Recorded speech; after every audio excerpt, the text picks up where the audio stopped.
Quando o mundo estiver unido na busca do conhecimento, e não mais lutando por dinheiro e poder, então nossa sociedade poderá enfim evoluir a um novo nível. Desperte o milionário que há em você. Como gerar prosperidade mudando suas atitudes e postura mental. Carlos Ruiz Martins. Prefácio. Organizar-se, planejar, poupar e construir um patrimônio são os testes mais difíceis na vida de um indivíduo. Não é à toa que poucos conseguem conquistar essa disciplina e chegar ao topo. Carlos Ruiz Martins. Amigo de longa data. Reúne neste livro sabe as lições que ele aprendeu na própria jornada rumo à prosperidade. Em gratidão a tudo que alcançou. Com esta obra ele poderá dividir seus ensinamentos valiosos com aspirantes a milionários, oferecendo orientações certeiras para o sucesso. Pois a vida é muito curta para desperdiçarmos com tentativas fracassadas. Sempre acreditei que, se temos um sonho, precisamos persegui-lo e dar o máximo de nós mesmos para concretizá-lo. Meu espírito sempre foi assim. Eu via a oportunidade e não hesitava. Colocava meu plano em prática e me arriscava. Pode ser que você venha falhar alguma vez, mas, até na crise, você aprende. Logo no primeiro capítulo, Carlos relata sua experiência de ser demitido aos 30 anos e ficar sem saber que rumo tomar, com contas a pagar e família para sustentar. Essa é realmente a melhor forma de nos dar um estalo. Você tem de sair da sua zona de conforto e ser criativo, empreender, pensar em algo grande. Ele começou a dar aulas particulares de inglês e, de repente, o número de alunos foi aumentando até que ele se viu com uma escola de idiomas formada e, assim, se tornou o empresário da maior rede de franquias no setor de educação do planeta. Quando eu tinha 22 anos, era vendedor de pacotes turísticos em uma pequena agência de viagens em Salt Lake City. Gostava tanto do que fazia e me dediquei de tal maneira ao meu trabalho que o negócio começou a crescer a ponto de a agência fretar aviões exclusivamente para levar meus clientes. Com esse conhecimento, fundei minha primeira companhia aérea, a Morris Air. Logo, a Southwest Airlines comprou essa companhia que acabara de surgir no mercado e demonstrava um aumento impressionante de demanda de turistas. Tudo o que fiz foi prestar o melhor atendimento possível aos meus clientes e garantir que o serviço que eles compraram fosse excelente do início ao fim. Essa é a essência. Para obter resultados surpreendentes, sonhe alto, pense grande, tenha coragem e ouse inovar. Inovação é uma das qualidades mais fortes de um empreendedor. Ou você evolui ou não sobrevive. Recentemente, introduzi na Azul Live TV, um sistema de transmissão de programas de TV ao vivo a bordo das aeronaves. Eu já havia testado esse serviço com gente Blue e viu quanto era importante trazer essa tecnologia para o viajante brasileiro. No Brasil, ninguém mais oferece esse tipo de entretenimento a bordo. Fica a minha experiência pessoal. Não tenha medo de fazer diferente. Se você acredita, aposte e como ensina Carlos Wizard. O sucesso não é questão de sorte, como muitos pensam. O sucesso é preparação, atitude mental, perseverança e disciplina. Em suma, a leitura deste livro desperta a vontade de transpor limites, de ser aquilo que você carrega em seu âmago. Vislumbre o futuro que você sempre desejou e determine alcançá-lo com todo o afinco possível. Pense no que você pode fazer melhor que os outros e faça. Davi Neyleman, fundador da Gente Blue Airways, da Morris Air WestJet, presidente e fundador da Azul, Linhas Aéreas Brasileiras.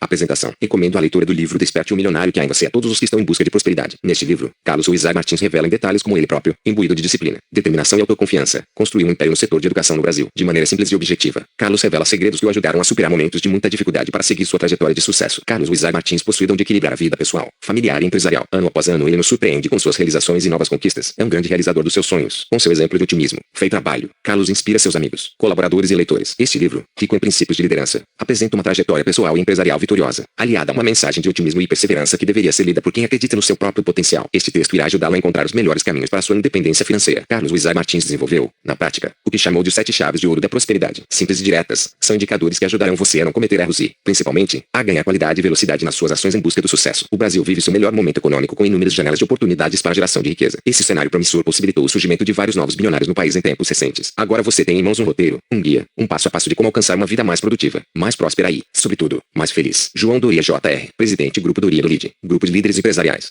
Introdução. Desde muito cedo, desejei prosperar, acumular riquezas e construir uma fortuna. Ao longo dos anos, aprendi que a independência financeira, a prosperidade e o sucesso são possíveis a todos, mas não são frutos do acaso. A conquista só acontece para quem a deseja muito, tanto quanto o ar que respira, e para quem tem a disciplina de fazer tudo o que é necessário para alcançar a vitória. Descobri que ser rico, próspero e milionário é uma escolha pessoal. É uma questão do que você faz com a própria vida, e de não permitir que a vida faça o que bem entender com você. Foi imbuído desses pensamentos que construí minha trajetória empresarial. Criei minha família e hoje gozo de uma vida plena e cheia de realizações em todos os sentidos. Minha motivação principal para escrever este livro é compartilhar com você princípios, conceitos e valores que utilizei tanto para criar um empreendimento bilionário quanto para ajudar a formar mais de uma centena de novos bilionários no Brasil nos últimos anos. Quero mostrar como, em um espaço de tempo relativamente curto, formei o Grupo Multi, um grupo brasileiro composto por 10 empresas bem-sucedidas, das quais 5 são da área de ensino de idiomas, Wizard, Yazig, Skill, Ads e 4 marcas na área profissionalizante, Microlins, SUS Computadores, Euclid Company e uma marca voltada ao ensino de português e matemática, as MATs. Ao todo, as 3.500 escolas do grupo atendem cerca de 1 milhão de alunos anualmente, geram 45 mil empregos diretos e estão presentes em 10 países, incluindo os principais da América Latina, além de Japão, China e Estados Unidos. Somos a maior rede de franquias no setor de educação do planeta e estamos em constante processo de expansão. Que cara de sorte! Alguém poderia pensar. Ou então, ele certamente veio de uma família rica e poderosa. Não, nada disso. Nasci em uma família muito simples em Curitiba. Minha mãe era costureira e meu pai, comerciante e motorista de caminhão. Sou o mais velho de 7 filhos e aos 10 anos eu já trabalhava para ajudar minha família, vendendo de porta em porta as roupas que minha mãe fazia. Dela, cresci ouvindo uma frase que teve grande impacto em minha mente. Querer é poder. Essas 3 palavras mágicas eram temperadas com: tudo que você desejar na vida você alcançará. Sonhe alto. Pense grande. Como não havia riqueza prévia, alguém poderia supor: se saiu do zero e chegou aonde chegou, ele deve ser um gênio. Isso também não é verdade. Considero-me uma pessoa normal. Sou um brasileiro como você, sem nenhuma característica extraordinária. Na verdade, em termos acadêmicos, acumulei até um longo histórico de fracassos. Repeti 2 séries escolares, inglês. Terminei o ensino médio somente aos 22 anos. Até hoje não tenho coragem de mostrar minhas notas aos meus filhos. Entrei na faculdade tardiamente, aos 26 anos e me formei aos 30. Pouco tempo depois de conseguir meu primeiro emprego, fui demitido. Minha situação começou a se transformar quando descobri o milionário que havia em mim. Isso aconteceu depois que passei por uma situação que me marcou muito, sobre a qual falarei nas próximas páginas, e que me fez começar aquilo que viria a se tornar o Grupo Multi, meu empreendimento. Hoje bilionário, iniciou-se na sala da minha casa, com um único aluno, para o qual comecei a dar aulas de inglês. De um aluno, passei a ter 2, em seguida 3, depois uma turma, 2 turmas.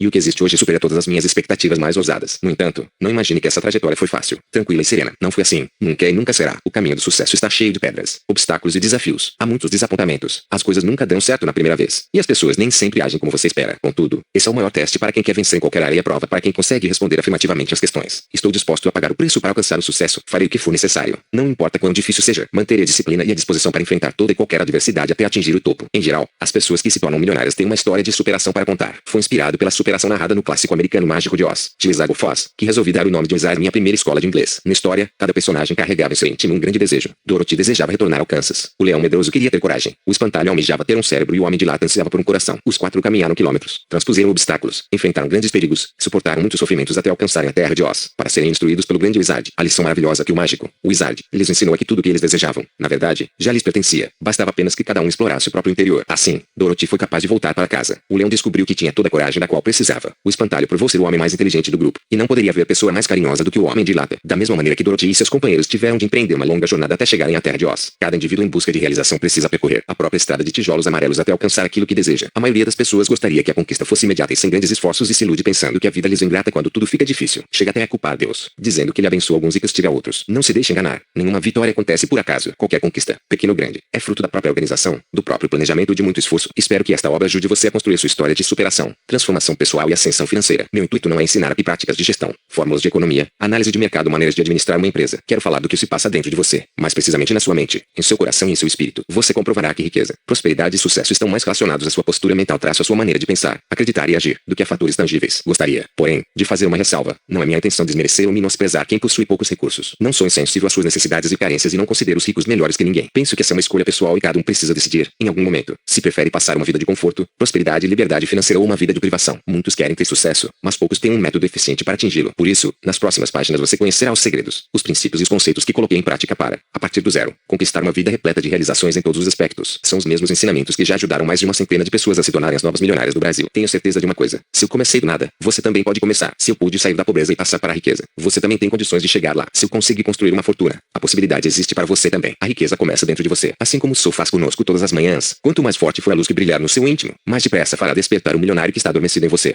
Capítulo 1. O amargo sabor do fracasso. Algumas questões sempre me intrigaram, porque algumas pessoas progridem sem parar, enquanto outras trabalham duro e mal conseguem pagar as contas no final do mês. Porque algumas pessoas são felizes e realizadas e outras insatisfeitas e deprimidas. Porque somente alguns conseguem alcançar grande sucesso. Será que ter fama, fortuna e prestígio e conseguir realizar tudo o que se deseja é um privilégio reservado a poucos iluminados? Assim como eu, tenho certeza de que você já pensou em tudo isso e muito mais. Era exatamente isso que se passava em minha mente naquele momento crítico em que eu recebi a notícia de que estava sendo demitido. Eu estava com 30 anos, havia recentemente me formado na faculdade, em ciência da computação. Vi aquele meu objetivo inicial de fazer uma carreira de executivo indo por água abaixo. Aquele havia sido meu primeiro trabalho de verdade, porque até então eu não tinha profissão definida, e só tinha conseguido empregos temporários ou subempregos. Paralelamente a esse primeiro emprego, para complementar minha renda, eu dava aulas de inglês à noite, em casa. Já era casado, pai de gêmeos, e minha esposa, Vânia, estava grávida novamente, à espera de uma menina. A situação era crítica, mas eu não sabia ainda que aquele momento decisivo mudaria minha vida para sempre. Se você já passou pela experiência de ser demitido, conhece muito bem os sentimentos que acompanham. Uma série de perguntas circulam em sua mente tentando encontrar o porquê, e especialmente porque eu. Será que não gostaram de mim? Será que não fui bem no trabalho e eu nem sabia? Será que foi uma questão pessoal ou profissional? Será que é o meu jeito de ser, de falar, de agir? Será que eu não tenho potencial? Será que vou conseguir outro emprego? Será que isso vai acontecer de novo? Será só imaginação? Será que tudo isso é em vão? Será que vou conseguir ir em frente? Será? Nesse instante de introspecção, somos tomados por sentimentos de medo, insegurança e um número sem fim de dúvidas sobre nós mesmos. Depois surgem os fantasmas imaginários e fazem você se sentir como se estivesse preso em uma cela escura e pequena. É como se, inserido nessa prisão, você não passasse frio nem fome, pois tem algum agasalho e diariamente tem algo que comer. A cama não é muito boa, mas você consegue dormir razoavelmente bem. A comida também não é lá grande coisa, mas você vai sobrevivendo. Enquanto isso, através das grades, você contempla um mundo belo, maravilhoso e saudável lá fora. Você consegue ver os outros se locomovendo em carros luxuosos e vivendo em casas confortáveis, e observa que essas pessoas gozam de plena liberdade de ação e expressão e trabalham, produzem, participam, ganham, contribuem, amam e se divertem, e você está lá preso, condicionado à realidade criada em seu estado mental. Tudo isso faz com que você se sinta deprimido, marginalizado e inferiorizado, pois enquanto o mundo inteiro prospera ao seu redor, você continua preso entre as 4 paredes imaginárias e, o que é pior, criadas por você mesmo. Essa condição de aprisionamento lhe causa revolta, desespero, angústia, um profundo sentimento de tristeza e amargura, que pode levar a um choro convulsivo, incontrolável ou, ainda pior, aquele em que você não consegue derramar uma única lágrima, mas que deixa uma dor terrível e um vazio profundo na alma. Ao contemplar o mundo abundante e rico, nas profundezas de seu ser surgem lampejos de esperança de, quem sabe um dia, alcançar uma felicidade distante, remota, e por vezes quase inatingível. Você respira fundo e começa a ponderar. Como seria bom se eu estivesse lá? Como seria bom se eu pudesse ter alguma coisa na vida? Se ao menos eu pudesse ser alguém? Como seria fantástico se eu pudesse transformar meus sonhos em realidade? Quando nos sentimos inconformados com a situação, nas encruzilhadas que a vida nos coloca, somos obrigados a tomar uma decisão e seguir um novo caminho, pois permanecer na condição existente é algo insuportável. É assim que me sentia depois de experimentar o amargo sabor do fracasso e era a situação em que eu me encontrava depois daquela demissão. Momentos como esse são a oportunidade ideal para olhar no espelho, avaliar quem realmente somos e contemplar nosso potencial infinito de realização. Muitas vezes, é após uma grande queda que vivenciamos o maior crescimento. Essa é a hora para retomar projetos, renovar ambições e resgatar sonhos às vezes já esquecidos ou adormecidos no fundo da alma. Matadores de sonhos. Sonhar é necessário, mas infelizmente a maioria das pessoas não possui nenhum tipo de entusiasmo, aspiração ou ambição. Algumas até conseguem, mas logo abandonam seus sonhos quando se deixam contaminar por comentários negativos e críticas dos matadores de sonhos, que são conselheiros até muitas vezes bons e bem intencionados, mas que, por incapacidade própria de lutar por seus ideais, conseguem convencê-lo de que seu sonho é impossível e que você nunca vai realizá-lo. Geralmente, os matadores de sonhos costumam utilizar seu tempo livre com atividades inúteis, sem propósitos ou direção. Assim, não precisam se concentrar na busca da autorrealização e tentam lhe convencer a fazer o mesmo. Lamentavelmente, algumas pessoas talentosas se deixam influenciar por esses comentários negativos e acabam abandonando seus objetivos de prosperidade, achando que a vida é assim mesmo. Há ainda os matadores de sonhos que torcem por seu fracasso e se alegram ao ver você em uma condição ruim, pois assim eles se justificam com a falsa sensação de igualdade em meio à mediocridade. E às vezes, quando você está mal, eles lhe ajudam a se sentir ainda pior. Você, então, adia seus planos. Talvez já tenha adiado tantas vezes seus objetivos e sonhos, que até já se tenha cansado. Entretanto, seu pensamento não lhe dá sossego e continua incessantemente lhe cobrando. E aquele sonho, o que vai fazer com ele? Você faz de conta que não ouve, apenas acena com a cabeça e diz: ah, já sei, aquele sonho, estou pensando nele. Passam-se alguns dias, você sonha mais. Às vezes acorda à noite, não consegue dormir, vira-se de um lado para outro na cama, e o questionamento continua: já se esqueceu de seu sonho grandioso? Não, não me esqueci, estou sempre pensando nele. Daí, você tenta mudar de assunto, não consegue e acaba respondendo: está bem, nesta semana não posso pensar nisso, estou muito atarefado na empresa, é fechamento de mês, estou precisando trabalhar até às 8 horas da noite. Quando chego em casa, mal consigo jantar e assistir um pouco de televisão. Nessas horas, já estou morto de cansaço. Muitas vezes acabo dormindo no sofá mesmo. Para quem luta tanto durante a semana, o fim de semana só dá para fazer as compras do supermercado e assistir a televisão. Então você faz um acordo consigo mesmo. Assim que passar esta fase, prometo parar tudo só para planejar como realizarei meu sonho de ficar rico. Está bem assim, dessa maneira. Você passa mais um mês, mais um semestre, mais um ano postergando, protelando, adiando a realização de seu grande sonho de prosperidade. Na verdade, você está adiando a grande jornada ao seu interior, que é o lugar onde as coisas precisam acontecer em primeiro lugar, antes de elas poderem se materializar em sua vida. Enquanto você não parar tudo para alinhar sua mente e seu coração com as leis que geram a riqueza, você continuará sofrendo as consequências dessa dicotomia de desejar algo grandioso e passar seus dias sofrendo e se lamentando com a realidade existente. Derrota autoimposta seja sua condição atual de fartura ou de miséria. Ela revela exatamente seus desejos e crenças mais íntimos. Alguém então pode pensar: nunca desejei estar na situação ruim em que me encontro, para entender por que as pessoas vivem em condições desfavoráveis. Pense por um instante que há um terreno balde ao lado de sua casa e imagine como seria bom se esse terreno produzisse naturalmente morangos, laranjas, maçãs e uvas. Seria uma maravilha poder apanhar essas frutas pela manhã para saboreá-las prazerosamente. No entanto, isso nunca acontece. O que geralmente se vê em terrenos baúdos, erva daninha, espinhos, sujeira, imundície, cobras, ratos, doenças, perigo, etc. Se o terreno está abandonado, é sinal de que ninguém plantou nada. E essa é uma lei universal. Você só colhe aquilo que planta, cuida e rega, e nada mais. O mesmo acontece no palco de sua mente. Se ela não é cultivada com princípios de prosperidade e ideais elevados, rende-se à pobreza, ao fracasso e à miséria. Certa vez, ouvi a seguinte afirmação de uma pessoa que parecia bem intencionada e sincera: não sou uma pessoa ambiciosa. Não desejo o luxo, a elegância, a sofisticação. Esse comentário pode parecer absurdo e até mesmo falso, mas é um retrato genuíno do pensamento de milhares de pessoas que se hipnotizam com sentimentos de autopiedade, tentando se iludir, alegando que não querem obter aquilo que mais gostariam de possuir. Inconscientemente, sofrem por uma derrota autoimposta, pois, além de não desejarem o bem para si mesmas, gastam suas energias tentando atrair os efeitos de uma atitude mental negativa. Portanto, entenda que sua condição social atual revela seus desejos mais profundos. O medo de prosperar pode parecer incrível, mas inconscientemente algumas pessoas carregam um medo enorme dentro delas. Tem medo de prosperar e acumular riquezas. Como alguém pode ter medo de enriquecer? Você poderá perguntar, e eu afirmo que esse medo é real, comum, e é uma das causas principais porque muitos não conseguem progredir financeiramente. Essas pessoas vivem pensando assim: se ficar rico, serei assaltado, sequestrado, talvez morto. Sem contar o número de pessoas que vão bater à minha porta para pedir dinheiro emprestado. Tomadas por uma sensação terrível de medo, elas se hipnotizam e aceitam o insucesso financeiro como uma condição permanente. Não conseguem imaginar nenhum cenário diferente. Além de seu estado de incertezas, insegurança e instabilidade. Geralmente, pessoas que pensam dessa maneira se justificam assim: meus avós eram pobres, meus pais eram pobres, nasci pobre, vou morrer pobre. Vivem como se fossem predestinadas a passar uma existência de sofrimento, angústia e aflições.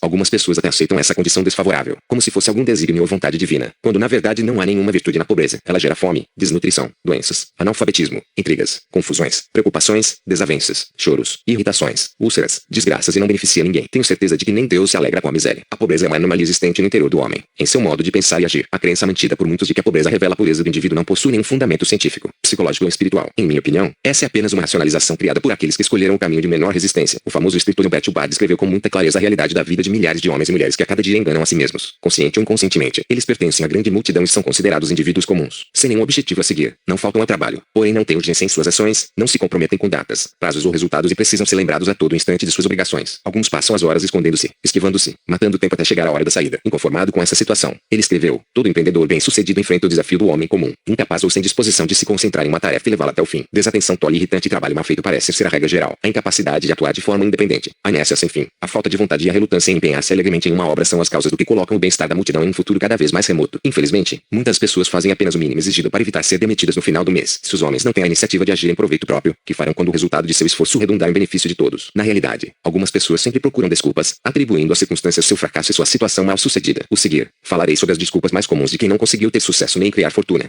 Capítulo 2. As 7 desculpas mortais. Goa você conhecerá as 7 desculpas mortais das pessoas mal-sucedidas. São denominadas mortais porque cada uma delas tem o poder de destruir sonhos, acabar com o ânimo e matar as esperanças de dias melhores. O portador desse vírus contagioso apresenta sintomas de crises nervosas constantes, desarranjos cerebrais e dores agudas de consciência. Caso não seja tratado a tempo, pode sofrer sérias complicações profissionais, que podem ser fatais, em casos extremos. Para se proteger desse mal, você deverá se vacinar e se afastar de qualquer indivíduo já contaminado pelo vírus, pois este é altamente contagioso, proveniente de pessoas dominadas pelo insucesso, e precisa se vacinar, protegendo-se do que dizem as pessoas que, todos os dias, afastam o sucesso de si mesmas. Desculpam a que nada dá certo primeiramente. As pessoas mal-sucedidas não acreditam no lugar em que vivem, em sua própria cidade, estado ou país. Estão sempre afirmando para si mesmas e para os outros: esta cidade não é boa. Tudo que começa aqui não vai adiante. Aqui não há oportunidades. Já tentei de tudo, mas nada deu certo. Se fosse na capital, seria diferente. Já o indivíduo infeliz da capital diz exatamente o contrário. O problema é a cidade grande. Aqui já existe tudo. Esta cidade tem muita gente. Se eu estivesse no interior, seria diferente. Esses indivíduos estão sempre procurando uma desculpa e não assumem a responsabilidade por seus atos. Desejam inconscientemente estar em outro lugar e buscam sempre uma razão externa para justificar sua rendição interna, enquanto os derrotados mudam de cidade e fogem de si mesmos. Os vitoriosos progridem tanto no interior quanto na capital. Essa realidade me faz lembrar uma história. Havia um viajante que, chegando a certa cidade, indagou a um morador: como é esta cidade? O morador lhe respondeu com outra pergunta: como era a cidade de onde você veio? E o viajante respondeu: minha cidade não era boa. As pessoas de lá eram orgulhosas, avarentas, invejosas, negativas, pessimistas, não gostavam de trabalhar, criticavam, mas as outras encontravam desculpas para justificar os próprios erros. O morador respondeu: esta cidade é igualzinha à sua. O viajante agradeceu e seguiu seu rumo. Outro viajante se aproximou desse morador e lhe fez a mesma pergunta. Novamente, ele lhe perguntou como era a antiga cidade. O segundo viajante lhe respondeu sorridente, afirmando que sua cidade de origem era muito boa. As pessoas eram amigáveis, honestas, trabalhadoras, positivas, otimistas, hospitaleiras e sempre procuravam socorrer umas às outras. O morador então disse: você vai adorar este lugar. As pessoas daqui são iguais às da sua cidade. Desculpa 2. A concorrência é muito grande. Alguns dão a desculpa da concorrência, seja na área acadêmica, profissional ou empresarial. Elas costumam dizer assim: hoje em dia há muitos advogados, médicos, dentistas, engenheiros, terapeutas, psicólogos, professores, etc. Elas se esquecem de que há profissionais renomados, respeitados e bem-sucedidos, e outros sem nome, sem prestígio e desconhecidos. Algumas pessoas que trabalham em grandes empresas costumam dizer assim: aqui é muito difícil subir na carreira. A estrutura já está toda definida. Essas pessoas raciocinam como se seu trabalho fosse invisível e não tivesse nenhuma importância. Na verdade, quanto maior a empresa, maior é a oportunidade de um indivíduo crescer e progredir, pois o desempenho do profissional tem grande impacto no lucro da organização. Por isso, quem se destaca sempre será observado e admirado por um número maior de pessoas. O falso empreendedor com a mente cheia de desculpas pensa assim: é melhor não abrir um negócio por aqui. Já existe muita concorrência nesta área. Pessoalmente, sempre achei interessante abrir uma escola de inglês onde há muitos concorrentes, pois isso demonstra que o setor de ensino é um excelente negócio. Porque, do contrário, estariam todos falidos. Alguns pretensos empresários, contagiados por essa desculpa, afirmam: os concorrentes estão dominando o mercado. E eu afirmo: parabéns a eles, pois estão trabalhando da maneira certa. Pois dominar o mercado deve ser o objetivo de todo empreendedor. O profissional que se intimida com a concorrência apenas está declarando sua indisposição em atender às necessidades dos clientes internos ou externos, seja na organização para a qual trabalha, seja para se adequar às demandas do mercado. Sempre admire a concorrência. Ela estimula a criatividade, gera ideias, obriga a reestruturar a empresa, leva a dispensar os incompetentes, oferece melhores salários para os qualificados, contrata melhores profissionais, gera mais recursos, investe em publicidade, promove treinamento e atende melhor o cliente. Portanto, a concorrência pode tanto ser um estímulo para a superação profissional quanto uma ótima desculpa para não agir. Cuidado para ela não lhe tirar do jogo. Desculpa 3. É preciso pagar muitos impostos a pessoas que utilizam a desculpa dos elevados índices de impostos do Brasil na tentativa de justificar sua inércia profissional e empresarial. Quantas pessoas você conhece que, tendo uma boa atividade comercial, com boas perspectivas, simplesmente afirmam: não posso crescer. Se eu crescer, o governo vai levar todo o meu dinheiro. Também vou precisar contratar mais funcionários e, você sabe, os encargos e as leis trabalhistas deste país são um absurdo. Por isso, é melhor deixar o negócio como está. Às vezes, em uma empresa, encontramos pessoas que até preferem ganhar menos, apenas para não pagar os impostos advindos de uma remuneração maior. O vírus dessa desculpa é muito perigoso, pois expõe não somente a mentalidade pequena de seu portador, mas revela outros sintomas ainda mais sérios, como a inveja, o egoísmo e a mesquinhez. Pessoas infectadas por esse vírus ainda precisam aprender o conceito ganha-ganha. Elas costumam pensar que alguém precisa perder para elas ganharem. Essas pessoas são pobres de espírito, pois gostariam que o resultado de seu trabalho beneficiasse apenas a si próprias e a mais ninguém. Não possuem senso de responsabilidade social pela comunidade, pela coletividade ou pelo próximo. Na verdade, sentem dor na alma ao saber que alguém será beneficiado por seu trabalho. Elas costumam dizer: eles querem ganhar em tudo. E, com esse pensamento, preferem se privar dos benefícios do próprio esforço a dividir uma parcela de seus ganhos com seus semelhantes, com a instituição ou com o país. Desculpa 4. Falta dinheiro. Alguns especialistas em dar desculpas alegam que atualmente o povo está sem dinheiro e que há apenas 3 maneiras de ficar rico: receber uma herança, ganhar na loteria ou casar-se com uma pessoa rica. Na realidade, nunca houve uma época mais próspera próspera na história recente deste país em que as pessoas têm acesso a carros importados e a tantos outros bens de consumo. Na verdade, somente os que reclamam da falta de dinheiro é que estão sem dinheiro. Todos os outros vão bem. Obrigado. Não é porque você está passando por dificuldades que o mundo inteiro está como você. Se fosse assim, as lojas, os bancos, as ruas estariam vazios. Não haveria caminhões nas estradas. Nenhum avião levantaria voo, nem sequer haveria jornal ou televisão. Tais pessoas olham o mundo com um binóculo ao contrário. Para elas, os objetos estão muito mais longe do que estão na realidade. Desculpa se existem crises e incertezas. Quem dá essa desculpa afirma que hoje tudo é muito arriscado, pois estamos passando por incertezas políticas e crises no mundo todo. E o momento não é propício para a abertura de novos negócios. Por isso é melhor aguardar uma definição para ver como as coisas vão ficar. Quem dá essa desculpa talvez tenha sido vítima de muitas crises econômicas no passado e ainda não conseguiu se recuperar emocionalmente. Pessoas assim costumam dizer: o sistema financeiro mundial está à beira de um colapso total. Vivemos em uma economia globalizada perigosa, na qual um tsunami no Japão pode causar um tsunami financeiro no outro lado do mundo. Os Estados Unidos enfrentam sua maior crise financeira. A Europa está quebrada e a China quer dominar o mundo. Os mercados estão atravessando uma fase de incerteza sem precedentes. Grandes bancos e empresas tradicionais estão fechando as portas. O desemprego aumenta em toda parte e nem mesmo os especialistas conseguem prever se haverá uma crise financeira ainda maior. Por todos esses motivos, o momento não é bom para os negócios e é melhor aguardar um realinhamento na política financeira mundial. Quem fala assim se esquece de que enquanto há indivíduos indo à falência, há outros fazendo fortuna. Há economias em recessão e há economias emergentes. Para o pessimista, não importa a condição da economia. Diante de uma oportunidade, ele sempre verá uma crise. Ao passo que o otimista, diante de uma crise, sempre verá uma oportunidade. Desculpa, vocês não têm sorte. Há quem pense que sucesso é uma questão de sorte e oportunismo. Alguns passam meses sem trabalhar e se justificam dizendo: estou sem sorte, não encontro uma colocação em minha área. Essas pessoas costumam olhar o sucesso alheio com ciúmes e inveja e, em tom de desprezo, dizem: para fulano tudo dá certo, nasceu com a estrela. Outros ainda pensam que todo rico é ladrão, corrupto e aproveitador. Assim, ignoram as longas horas de preparação, as escolhas e as consequências, as decisões erradas e acertadas, as correções de rumo ao longo da trajetória e julgam que seu vizinho bem-sucedido nunca enfrentou adversidades. Quem pensa na falta de sorte não sabe que 70% dos jovens que se formam não encontram emprego em sua área, mas conseguem obter sucesso quando quebram o ciclo do desemprego pegando um emprego qualquer e depois buscando uma colocação melhor. O clássico escritor James Allen descreveu essas pessoas assim: alguns, ao ver um homem saindo-se bem, observando apenas os efeitos positivos de suas realizações e desconhecendo o processo em si, dizem: eis um sujeito de sorte. Pessoas assim não levam em conta as provações, os fracassos e as lutas que aquele homem enfrentou para adquirir a experiência, não reconhecem os sacrifícios que fez, os esforços corajosos a que se propôs, a fé que acalentou para superar os obstáculos aparentemente intransponíveis para poder realizar seus grandes sonhos. Não vem a jornada longa e árdua, não sabem da escuridão nem da tristeza que enfrentou, vem apenas a luz, a beleza e a alegria do objetivo já cumprido e chamam isso de sorte, além de alegar sua falta de sorte. Há os que desprezam a sorte do rico, só não percebem que pensando assim jamais se tornarão milionários. Como alguém pode se tornar algo que despreza? Isso é impossível. Desculpa 7. A sétima desculpa é a mais perigosa de todas. Eu não a escrevi aqui porque cada pessoa a conhece bem, uma vez que há anos vem convivendo com ela, que é sua amiga e fiel companheira. Ela é o motivo que cada um alega para ainda não ser próspero e muito bem sucedido. Nem preciso saber como cada um preencheria essa lacuna. Mas de uma coisa não tenho certeza: essa desculpa que você dá para você mesmo tem origem no seu conformismo. Você se conformou com isso e acredita que as coisas são assim mesmo e não vão mudar. O efeito colateral dessa desculpa é grave, e o tratamento é muito difícil, pois provavelmente seu organismo já criou anticorpos para se defender dela. O conformismo arraigado em você elimina sua iniciativa, mata sua criatividade, enterra seus talentos, acaba com a esperança de dias melhores e torna-o vítima das circunstâncias. Às vezes, o conformismo está tão profundamente enraizado no íntimo do ser humano que ele não consegue eliminá-lo facilmente. Só por meio de muito esforço pessoal e ajuda adequada, as pessoas são capazes de superar conceitos falsos, geralmente adquiridos durante a infância e a juventude por causa do ambiente de excessiva carência e privações. Na realidade, quem quer trilhar a estrada do sucesso não pode ficar preso a desculpas. Não existe aquela história de a vida não sorriu para mim ou a vida foi cruel comigo. Se você quiser se tornar próspero, precisa decidir heroicamente enfrentar o espelho e despedir-se de seu antigo eu para abraçar uma nova maneira de ser, sem bloqueios, complexos e desculpas. Se você quiser dar uma guinada na sua vida, precisa tomar uma séria decisão, fruto de profunda análise e de uma conversa franca de você consigo mesmo. Precisa decidir despertar o milionário que há em você. Assim, conhecerá um novo eu que é rico, próspero e possui o espírito milionário em si. Quando você abraçá-lo de vez, verá que ele se tornará seu maior aliado. M. Capítulo 3. Em busca da prosperidade. Minha demissão, apesar de sinalizar uma situação muito difícil, foi o divisor de águas para a retomada de meus sonhos e objetivos. Naquele momento, eu sabia que tinha duas escolhas. Poderia procurar outro emprego e tentar uma nova colocação em outra empresa ou fazer o que eu tanto queria e sonhava, montar meu negócio e empreender. Na realidade, não era um sonho apenas meu, já era nosso, meu e de Vânia. Começamos a sonhar juntos desde o dia em que nos casamos. Embora Vânia e eu nos conhecêssemos desde a adolescência, só começamos a namorar quando eu tinha 22 anos. Eu fazia curso supletivo, pois queria terminar o ensino médio, uma vez que tinha a esperança de um dia passar no vestibular, conseguir um bom emprego e formar uma família. Ela era linda, talentosa e maravilhosa, e após um longo namoro de um mês, eu a pedi em casamento, que aconteceu depois de apenas 90 dias. Tenho certeza de que ela aceitou pelo mais puro amor e inocência, pois na época ela ganhava 2 salários mínimos por mês. E eu,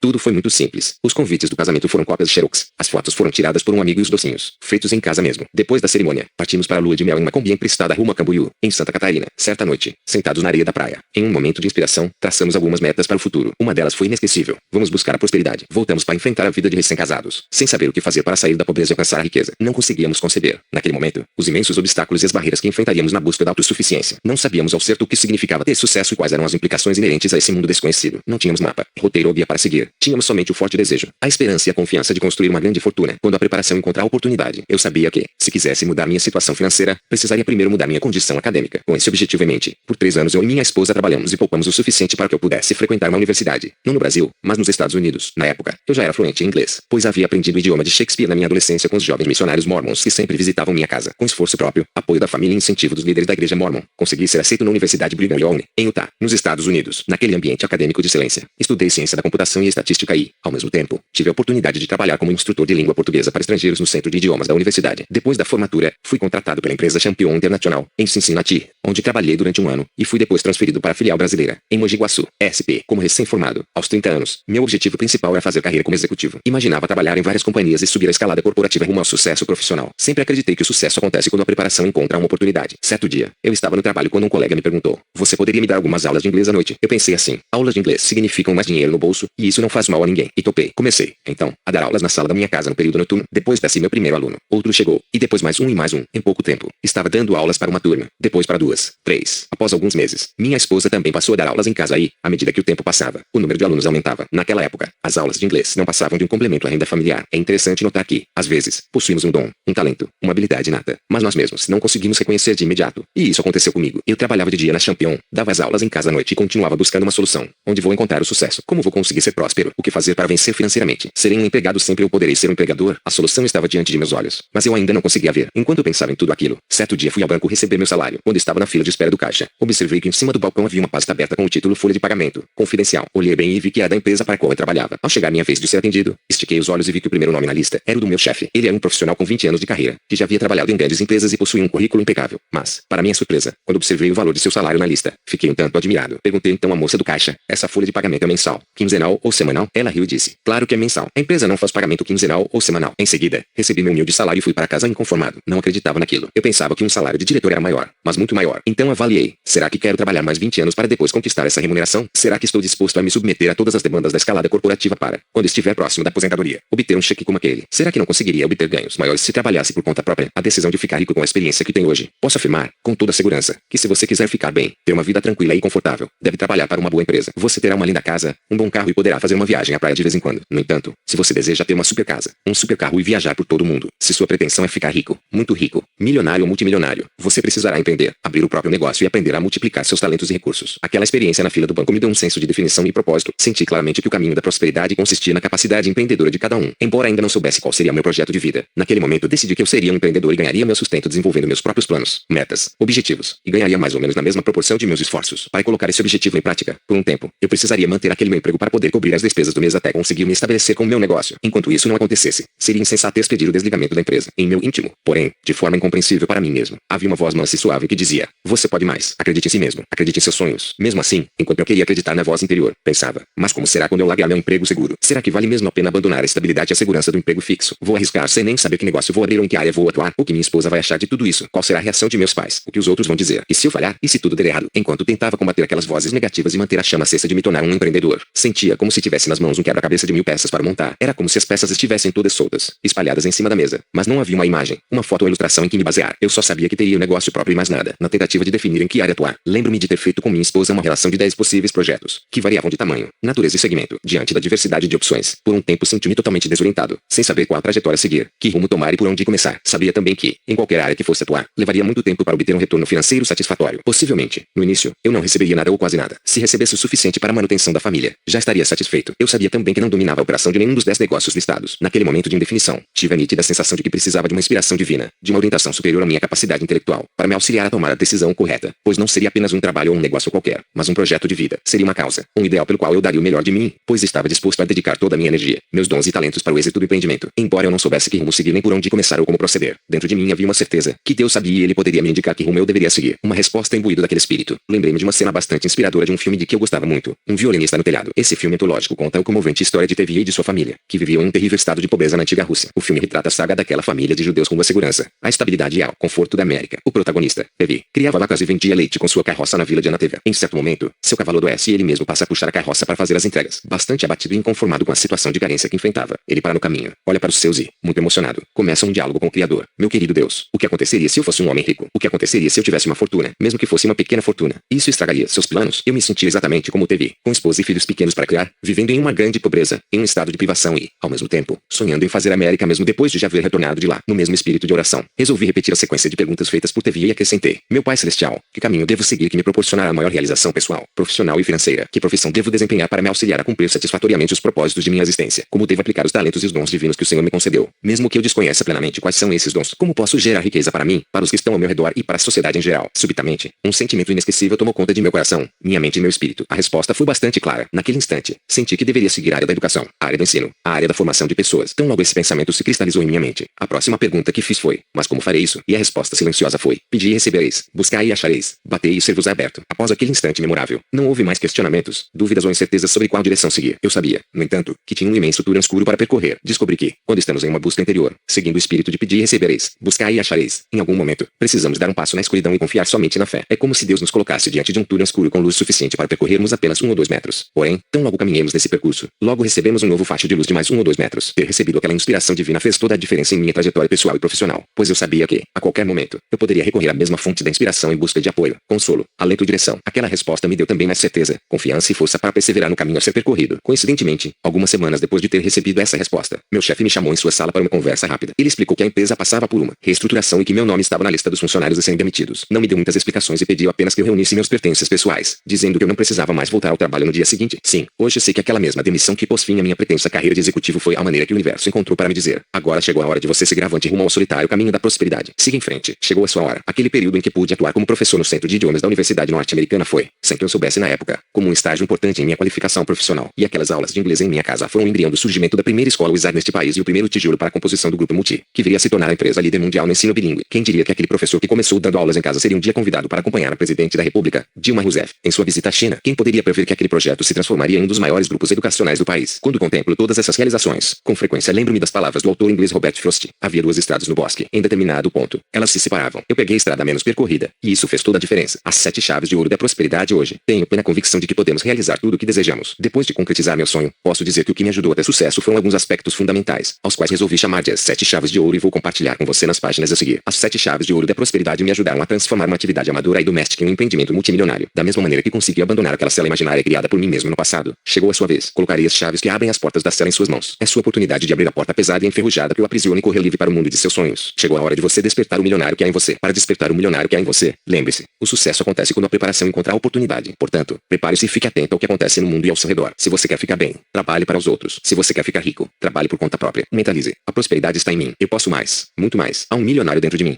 Capítulo 4. Chave de ouro: zere seu passado. E sua intenção é realmente tornar-se um milionário. Primeiramente você precisará zerar seu passado. É necessário limpar situações que não farão mais parte do seu novo futuro, para não ficar preso a elas sem conseguir ir para a frente. Para isso, você precisará dar uma guinada de 180 graus em sua atitude mental e emocional. Se, por falta de experiência, ao longo dos anos você tomou empréstimos, assumiu compromissos que não conseguiu saldar e acumulou um histórico indesejável de inadimplências, você precisará assumir uma nova postura perante si mesmo, sua família e sociedade para poder livrar-se dessas correntes, que por tanto tempo lhe escravizam, tiram-lhe o sono e a paz de espírito. Enquanto não se livrar dessas amarras financeiras, você continuará um indivíduo preso ao passado e não conseguirá progredir. Vou relatar uma experiência que tive com uma pessoa que conseguiu saldar suas dívidas mantidas por anos, cuja fonte era puramente de ordem emocional. No começo de minha trajetória empresarial, tínhamos um cliente franqueado muito interessante. Ele era um empresário maduro, experiente e aparentemente bem-sucedido. Tinha uma linda escola, com ótimas instalações e com professores bem treinados. Suas aulas eram de qualidade e seus alunos estavam satisfeitos. Esse franqueado era exemplar em todos os sentidos. Investia em marketing, promovia eventos culturais, realizava atividades extracurriculares, etc. Ele tinha só um probleminha. Nunca pagava suas contas em dia. Pagava somente depois de receber muitas ligações, cobranças e advertências. Ao analisar a situação, comprovamos que o problema não era falta de dinheiro, pois ele tinha uma bela casa, um bom carro, um ótimo movimento financeiro e sempre tinha recursos para viajar com a família. A questão era outra. Certa vez, ele veio pessoalmente à sede da empresa e, apesar de seu crédito negativo, desejava fazer um pedido a prazo, que obviamente foi recusado. Então, pediu para falar comigo e prontamente o atendi. Depois de ouvir seu longo discurso que tentava justificar sua inadimplência, eu lhe disse: meu amigo, permita-lhe dizer algo que você já sabe. O motivo pelo qual você não paga suas contas não é falta de dinheiro. Você não paga suas contas porque você não quer pagá-las. Depois acrescentei: se você me permitir ser mais franco, posso lhe explicar algo mais. Em minha opinião, durante sua infância ou adolescência, você provavelmente deve ter sofrido alguma espécie de trauma psicológico, e a situação negativa de antigamente acabou se manifestando agora em sua vida adulta. Por isso, você tenta tirar vantagem de alguém, pensando que isso lhe compensará pelo sofrimento do passado. Você tem agido assim por tanto tempo que até já se habituou, e agora aceita essa prática como algo normal. Finalizei meus comentários assim: como tenho grande respeito e admiração por você, gostaria de lhe recomendar alguns ótimos cursos realizados por profissionais competentes, que poderão ajudá-lo a vencer essas situações emocionais não resolvidas do passado.